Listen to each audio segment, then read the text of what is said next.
సినీ నటుడు ఫిష్ వెంకట్ కొన్ని రోజులుగా తీవ్ర అనారోగ్యంతో బాధపడుతున్న సంగతి తెలిసిందే. ప్రస్తుతం తీవ్ర అనారోగ్యంతో బాధపడుతున్నారు.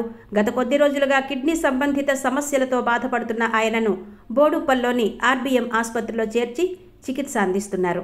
ఆయనకు 2 కిడ్నీలు పాడయ్యాయని, దీంతో కిడ్నీ మార్పిడి చేయాల్సి ఉందని, ఆపరేషన్ చేయాలంటే 50 లక్షల వరకు ఖర్చవుతుందని వైద్యులు తెలిపారు. దీంతో దాతలు ఎవరైనా తమకు సాయం చేయాలంటూ వెంకట్ కుటుంబ సభ్యులు కన్నీళ్లు పెట్టుకుంటున్నారు.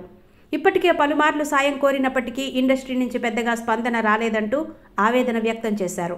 గబ్బర్ సింగ్ సినిమాకు సంబంధించిన కొందరు సహనటులు మాత్రమే స్పందించారని, అంతకు మించిన రెస్పాన్స్ ఏమీ రాలేదని అన్నారు.